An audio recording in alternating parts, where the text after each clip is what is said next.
Alright. What's up, everybody? Peter Gilmore here for a late Friday night video. And you know what that means. Thank you all for watching right here on the Peter fucking Gilmore channel. YouTube.com/Peter Gilmore. Thank you for watching. Make sure you like the video. Hit that subscribe button. Down there, dude. In my pants. It's in my pants. Come and try and find it. No, I'm kidding. But subscribe to this channel and my other channels as well, which are down in my pants, otherwise known as the description box below. And follow me on social media, Facebook, Twitter, and Instagram, and share the video all over the internet. And don't forget to tap and slap that bell, basically treat it like it's your biatch. And turn on all notifications so you don't miss a goddamn video. And if you do, well, fuck you. It is what it is. So if you miss it, well, you're going to have to search my name and my channels, and if you find that, and if you get lucky, then go to my video section, go to my live section, and my latest video will be there for you, and you can watch my past videos and all my good shit. And that's that. And if it's your first time watching, well, welcome to the party, pal! And I hope you enjoy the ride, because it's very bumpy. So strap in, grab a cold one, like that, and enjoy the content. If you like it, you want more of it, then smash that like button, smash that subscribe button, and tell your friends. Maybe they'll join in. We'll have a big old party. That's all I gotta say about that. And we'll move on from there. So like, share, subscribe, hit the bell, get notified. And if you're not getting notified, well, blame Susan. That cunt. And that's pretty much it. Alright, enough about that. Alright, so on this late Friday night, January the 27th, 2023, the final weekend of January, the first month of 2023 is just about to be over in about 4 days from now. So, and then February will be here and gone. And then we'll be starting March, and I'm like, well, what happened to February? Well, you missed it.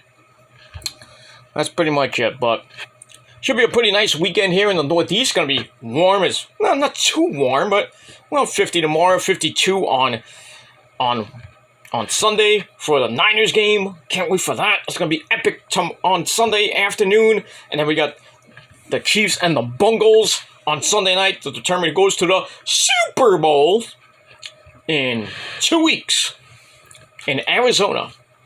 Super Bowl 57, or for you dumb people that like Roman numerals, LVII.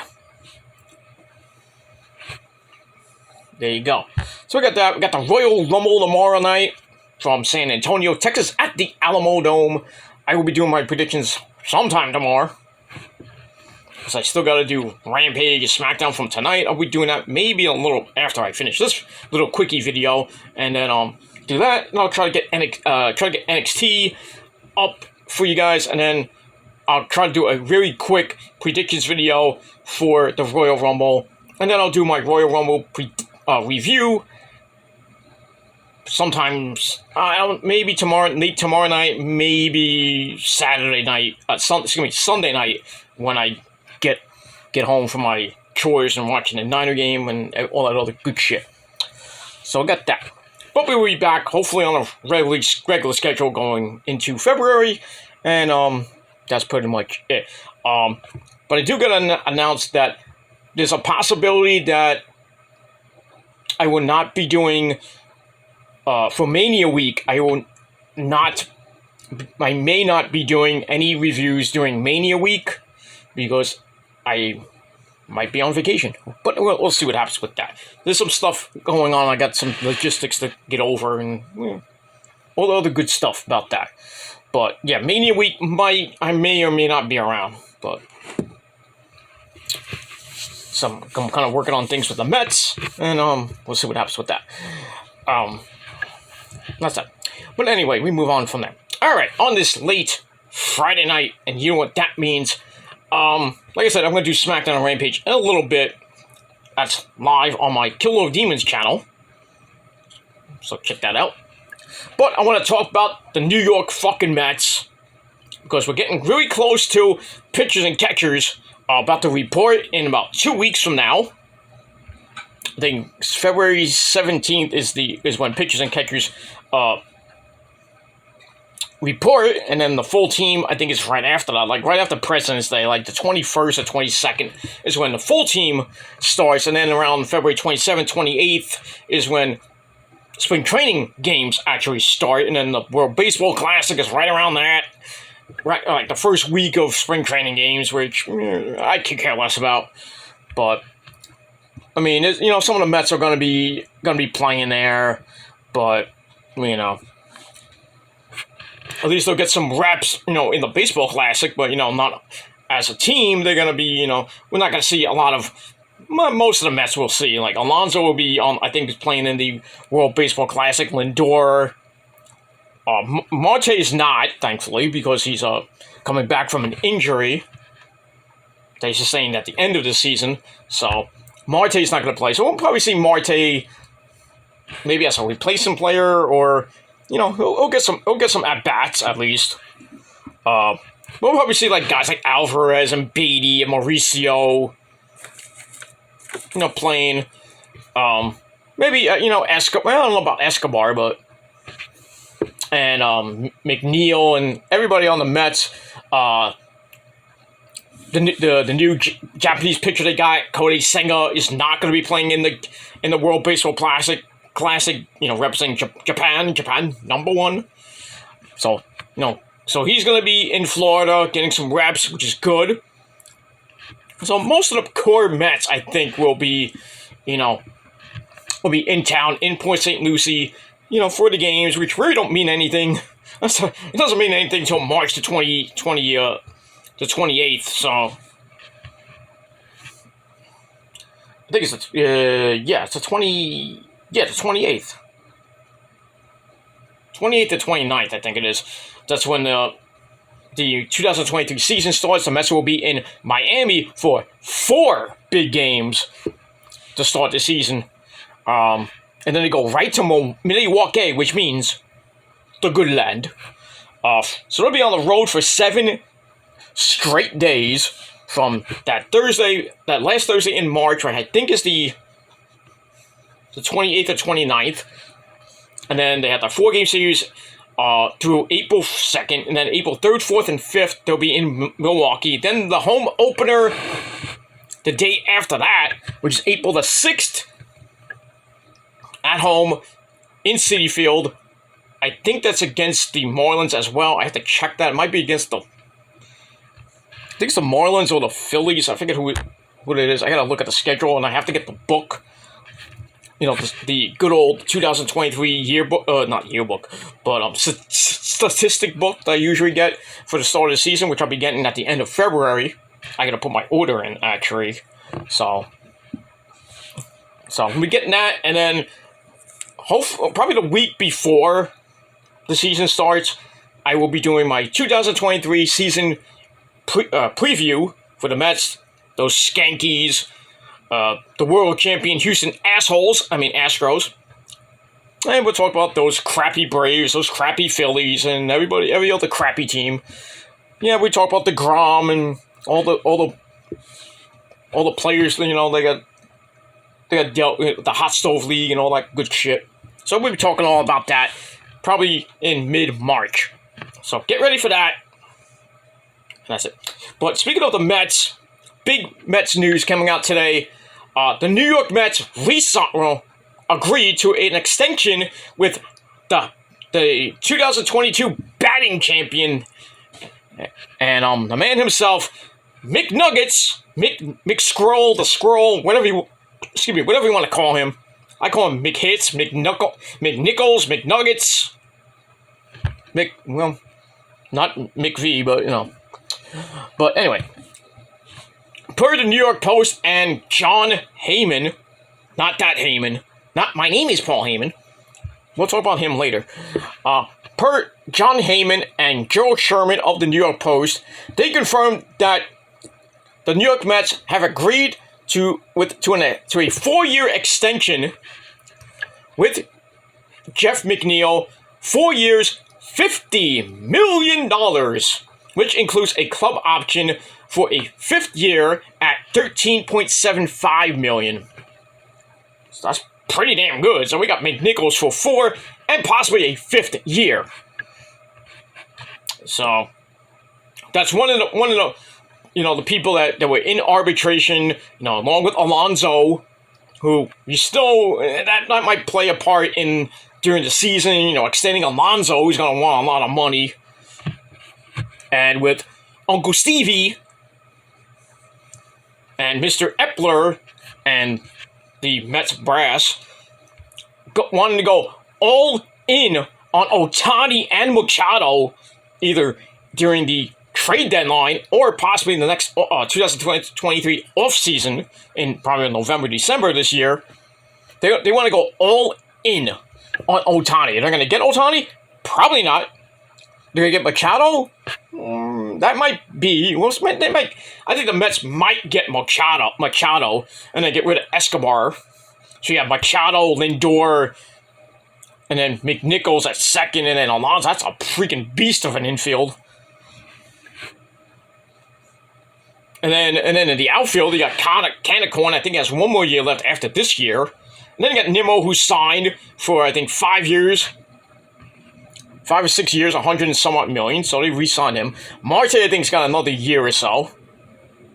You got that. And then catcher, they got Navarro from Milwaukee for, I think, a year or two. So 2024 looks promising for the Mets. Looks very promising for the Mets. And the rotation, forget it. I mean, this year is just ridiculous.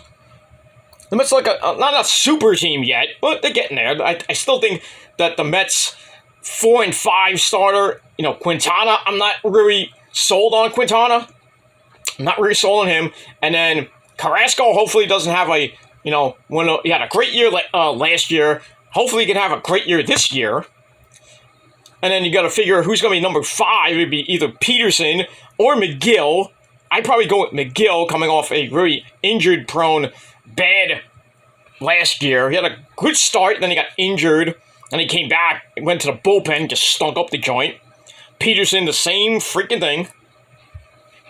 Taijuan Walker went to the Cubs, so he gone. So... But, the Mets signing Justin Verlander earlier last year, as ace number 2, or 1 or 2, behind Scherzer, who's got another year with the Mets. So he'll be on for 2024. Verlander is going to, I think it's for 3 or 4 years, so 2024, the Mets are going to have a great rotation. They got Cody Senga for, I think, a couple years. I'm invested in Senga, but is he gonna perform under the lights in New York City, where New York? If you don't perform in New York, you gone. Look at the Yankees. But it is what it is. But I think the Mets rotation, the starting 3 looks pretty. The starting 4 actually look pretty damn good. And then you got Quintana at number 5, because you got Verlander, Scherzer, Carrasco, Senga, Quintana, and then you got Mcneil and probably Peterson in the bullpen, or as emergency starters. And then that bullpen, really not sold on, besides Edwin Diaz, who re-signed for another few years. That's solid, the best reliever in the National League. Then you got Ottavino, who had an up-and-down year. Okay, I'll go with that. Then you got a couple pieces here and there. I was hoping Andrew Chafin, but we don't know yet. But, they added a couple bats here and there. Added some much-needed bullpen help, some kind of depth in the bullpen. So I'm happy with that. And then, you add Verlander as a replacement for the GOAT, DeGrom, who went to Texas, and they're trying to resurrect that team? No. Sorry. Might have a good year, but they ain't going to win anything. I'll be shocked if they win the West from beating Houston. I don't think so. But we'll see what happens with that. So it should be a great baseball season, but Jeff McNeil re-signing with the Mets, one of the top priorities for an extension, and then now we got to get Alonso signed during this year or maybe during the offseason next year, and he's going to want a lot of money, along with them going after Ohtani, going after Machado, maybe some other free agents that may be coming in the pool next year.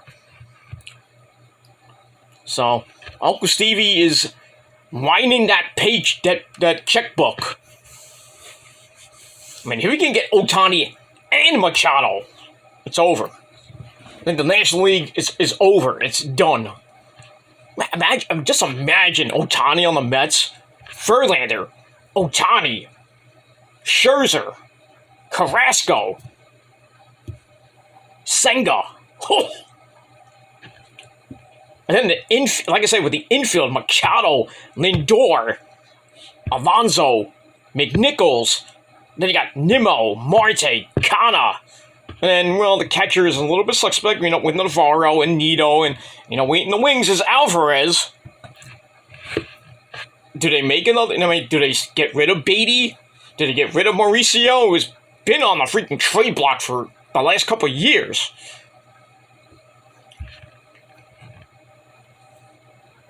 The same thing with Alvarez. I would even think about getting rid of Alvarez. Trading Alvarez for what? For Machado? No. No, not even straight up. No. Mauricio? Maybe. Beatty? Maybe. Vientos? Maybe. But I think they're going to keep those core prospects that they have in the minor leagues. Vientos, Beatty, Mauricio, Alvarez, obviously. They're going to stay in Syracuse and Binghamton. Mostly.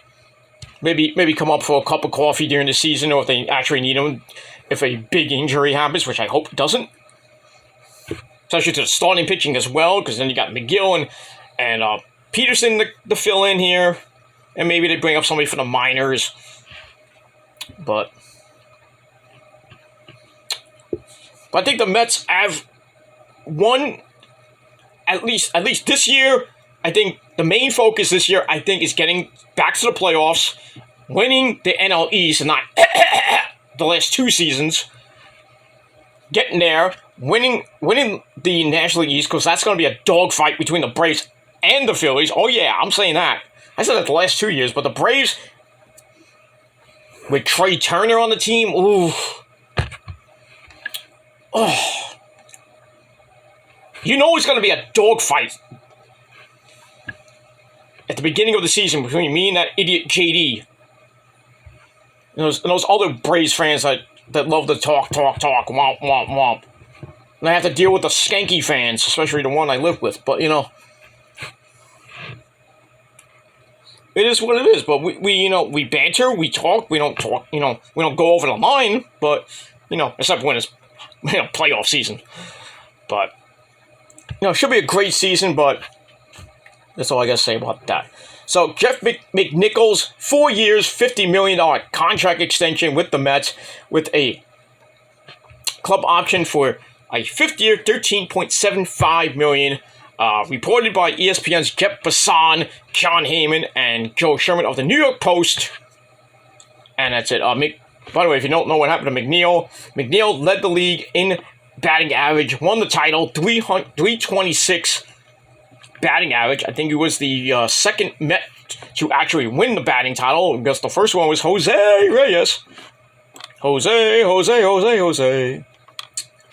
So we got that. And like I said, with the big name acquisitions they got, Verlander, Quintana, Senga, David Robertson. I forgot David Robertson in the bullpen as the 8th inning guy. Oh, that bridge to Ottavino, Robertson, Diaz. That's the bridge we need. We didn't have that since '86. But, I think that, the 7th, 8th, 9th inning guys, the bridge to Diaz, I think it's great. But, the middle relievers, I'm a little bit worried about. And they got, Navarez. I said Navarro. I meant Navarez. That was close. As catcher, might bring a little bit of pop to that lineup. with Lindor, Conacorn, and McNichols, and Lindor, Nimmo, Marte if he stays healthy. I think the Mets have a pretty damn good offense and a damn good freaking defense and starting pitching. Like I said, I'm worried about Carrasco. Worried about Senga a little bit. Quintana. I think Verlander would do pretty damn good. I think Verlander and Scherzer at most are going to get 15, 16 wins at most. Senga, if he can live up to his potential, I'd give him 13, 14 wins. Quintana, I'll probably give 12. Carrasco, I'll give 10 to 12. But I think that, the Mets could possibly go back to the playoffs with 90, close to 100 wins. Hopefully, they don't, like they did the last 2 years, and gave it to those punk-ass bitches Braves. And then make the wild card, because I had a big lead in the wild card. And then just let the fucking Padres roll over them. Because, the Mets just ran out of gas at the end. I'll admit it, they ran out of gas. And had Marte's injury really hurt.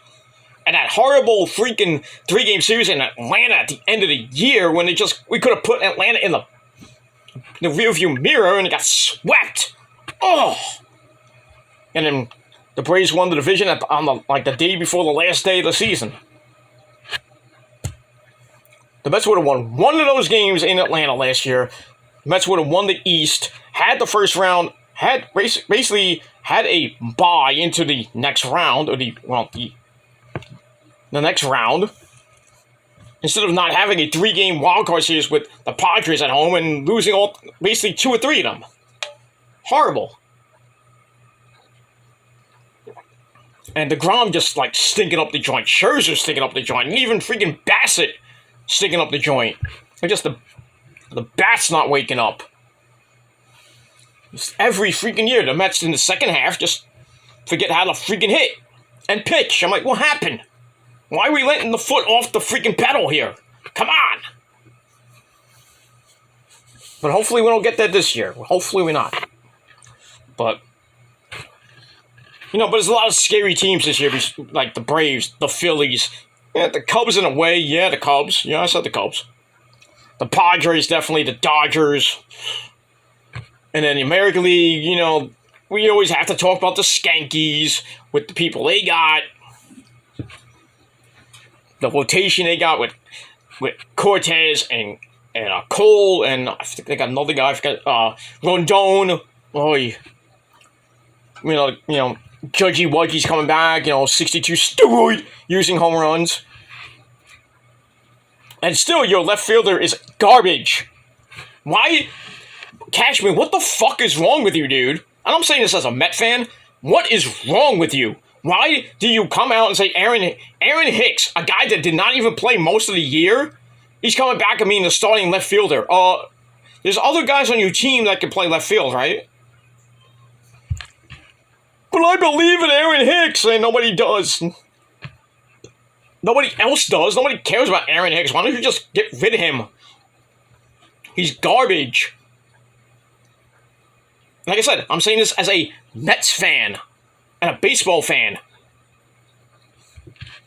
Why do you bring back a guy that was on the disabled list half the year and did nothing in the playoffs? That's Brian Cashman's weird thinking. And he brings back Baboon for another year. You do know that this is their last year. It's win or bust for the Yankees. They don't win the World Series this year. You can say goodbye to Cashman. You can say goodbye to freaking Baboon. And half the other members of the team will be gone. Like Stanton. What has Stanton done in the 4 or 5 years he's been on? I think it's been 4 or 5 years on the Yankees. What has he done? Not much. Not much, except get hurt. Rental. It's like A-Rod. You give him 10 years and you only had 1 good year. Waste of money. But then they re-signed Judgy Wudgy to $300, $400 million. It makes him the captain. Whoop, the goddamn do. Give him more money to get more steroids and just stick in his ass. I'm gonna hit 63 home runs this year. Yeah, but you're gonna win the playoff game? Probably not. Maybe with that rotation, but if you can't have any supporting cast behind Judgy Wudgy, then you got nothing. I'm saying that as a baseball fan. You got nothing behind Judge, Cortez, Cole, and Rondon. You got nothing. You got no bullpen. The bullpen's not even that great. Who's the closer now? Chapman gone bye-bye, thank the Lord for that, because everybody in New York hated him. I don't even know who the Yankees closer is, and I don't really give two shits. I don't care who their setup man is. I don't care who their middle reliever is, because they're all garbage. And half their team, like I said, besides Judge and maybe Rizzo, is shit. Do you want to debate me? Let's go. Bring it. I'll debate you till next season. I don't have that much time, so... But it is what it is. But we'll see what happens during the year, so... I'll have to George out with all these so-called Met fans, so-called Yankee fans, and so-called baseball fans on Twitter, and Facebook, and YouTube. Because half of them are fake. I'm rooting for my team. I hate this team. I mean, I get mad at the Mets when I have to, when I have to do the Mets rehab. And I'll do some rants here and there during the season, as you all know. I haven't done a rant in a while, so they're coming. They'll be coming. How much time I got left? Well, I gotta end this. All right, so I'm gonna get out of here. Thanks for watching, everybody. Let me know your thoughts about Jeff McNichol's re-signing with the Mets on a 4-year extension, and that's all I gotta say about it. Or anything you want to talk about in the comment section about the baseball season, about the Mets, Yankees. Who cares? All right, I'm out of here. Thanks for watching, everybody. Peter Gilmer signing off. Peace. And let's go Mets.